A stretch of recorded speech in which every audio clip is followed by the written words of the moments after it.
दोस्तों, बर्रे सगीर पाको हिंद में जब तक अंग्रेज साम्राज्य रहा, उसने यहाँ के लोगों के साथ जुल्म और जबर की पॉलिसी ही रवा रखी, जिसकी एक मिसाल सानेहा जलियांवाला बाग है। दोस्तों, इस वाक़ये को अब तक का सबसे बड़ा रियासती जुल्म कहा जाए तो ये बेजा न होगा। इस वाक़ये के पीछे असल मुहर्रिकात क्या थे और क्यों अंग्रेज सरकार ने निहत्थे लोगों पे बंदूक उठाई? सानेहा जलियांवाला बाग क्या एक साजिश था या फिर एक सोचे समझे मंसूबे के तहत किया गया था? और क्या वो अंग्रेज जर्नैल के जिसने निहत्थे लोगों पे फायरिंग करने का ऑर्डर दिया था, उनको और इसके साथियों को क्या इनामो इकराम से नवाजा गया या फिर इनको कोई सजा भी दी गई? ये और इससे जुड़े तमाम तर हकायक हम आपके सामने आज की वीडियो में रखेंगे। दोस्तों, पहली जंग अजीम अपने अरूज पे थी। एक तरफ बरतानिया इस जंग में उलझा हुआ था और दूसरी तरफ हिंदुस्तान में उठती हुई बगावतों ने उसकी उलझन में और भी इजाफा कर दिया था। इस बगावत को कुचलने के लिए अंग्रेज हुकूमत ने हिंदुस्तान में कई हंगामी कवानीन नाफिज किए, लेकिन जब जंग अजीम ख़त्म हुई तो हिंदुस्तानियों का ये ख्याल था कि बरतानवी हुकूमत इन कवानीन को ख़त्म कर देगी। लेकिन जब जंग अजीम ख़त्म हुई तो अंग्रेज हुकूमत ने उल्टा मार्च 1919 में रोलट एक्ट का निफाज कर दिया। इस एक्ट के तहत हुकूमत बरतानिया किसी भी हिंदुस्तानी को बागियाना सरगर्मियों के इल्ज़ाम में बगैर किसी वारंट या अदालती कार्रवाई के गैर मुआयना मुद्दत के लिए जेल में बंद कर सकती थी। इस काले कानून को बनाने वाला एक अंग्रेज जज सिडनी रॉड था, जिसे अंग्रेजों ने सर का खिताब भी दे रखा था। इस कानून का शदीद रद्द अमल हुआ और कायद आज़म ने अपनी बम्बई की नशिस्त से एहतजाजन इस्तीफ़ा भी दे दिया और एक ख़त में वासराय को लिखा, जो हुकूमत अमन के दिनों में ऐसे कवानीन बनाए उसको हरगिज़ मुअज़्ज़ब हुकूमत कहलाने का हक हासिल नहीं। और दूसरी तरफ गांधी ने भी इस एक्ट के खिलाफ पूरे मुल्क में एहतजाज की कॉल दे दी। ये अप्रैल के अवाइल के दिन थे। यूं लगता था कि पूरा हिंदुस्तान ही अंग्रेज के हाथ से निकल जाएगा और ख़ास तौर पे पंजाब में तो मज़ाहमत अपने अरूज पे पहुंच चुकी थी। रेलवे, एक्सपोर्ट और डाक का निज़ाम मुकम्मल तौर पे मुअत्तल हो चुका था। दोस्तों, लाहौर का हाल ऐसा था कि यूं लगता था कि पूरा शहर ही सड़कों पे उमड़ आया है। अनारकली में 20,000 अफराद का जुलूस निकला और अमृतसर में भी हालत कुछ मुख्तलिफ ना थी। सूरत हाल अंग्रेज सरकार के हाथों से मिट्टी में रेत की तरह फिसलती चली जा रही थी। कांग्रेसी रहनुमा डॉक्टर सैफुल्ला कचल और डॉक्टर सत्यापाल के साथ साथ जब महात्मा गांधी की गिरफ्तारी की खबर अमृतसर पहुंची तो गोया शहर ही फट चुका हो। 15,000 अफराद ने सड़कों पे आके एहतजाज करना शुरू कर दिया था।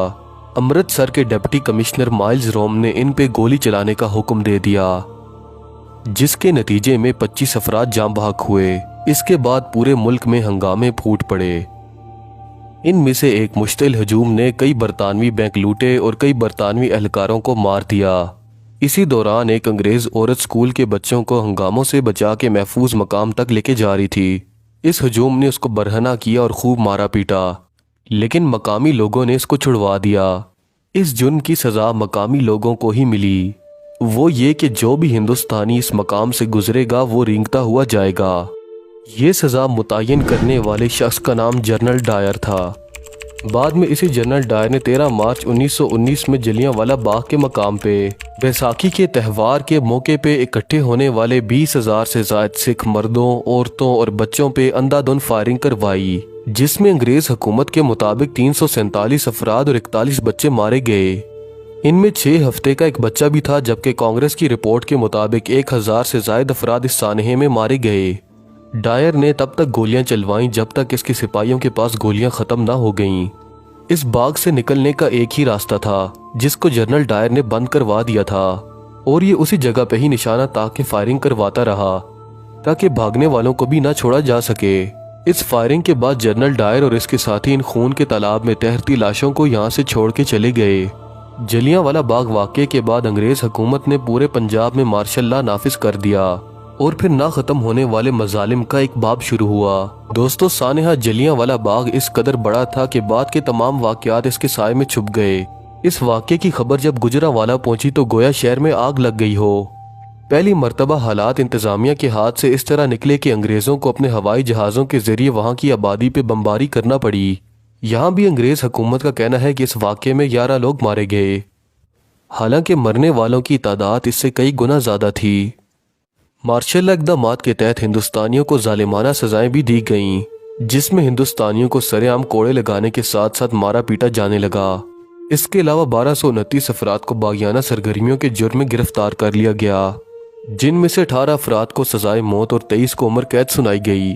लेकिन ये आदादो शुमार उस जुल्म को जाहिर नहीं करते जो कि ताज बरतानिया ने हिंदुस्तानियों पे उस वक्त किए। इस सानही की खबर जब मशहूर बंगाली अदीब रविंद्रनाथ टैगोर को मिली तो उन्होंने एहतजाजन अपना सर का खिताब अंग्रेज हुकूमत को वापस कर दिया।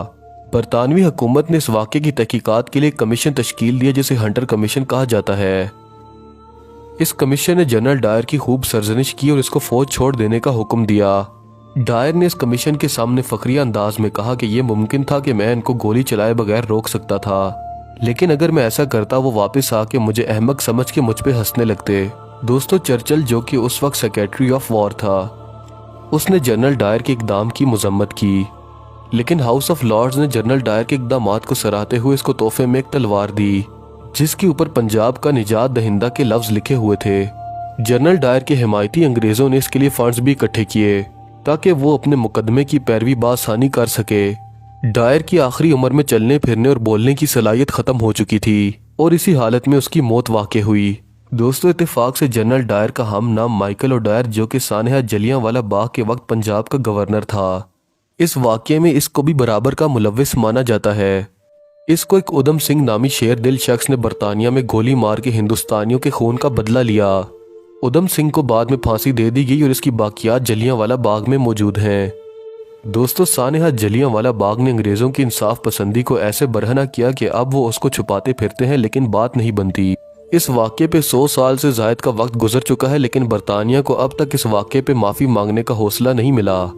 हर एक ने इसको शर्मनाक वाक़या तो करार दिया है, लेकिन माफ़ी मांगने की जहमत गवारा नहीं की। इधर पाकिस्तान, बांग्लादेश और हिंदुस्तान में कोई ऐसी तहरीक भी नहीं चली जो कि बरतानिया को इस वाक़े पे माफ़ी मांगने पे मजबूर करे।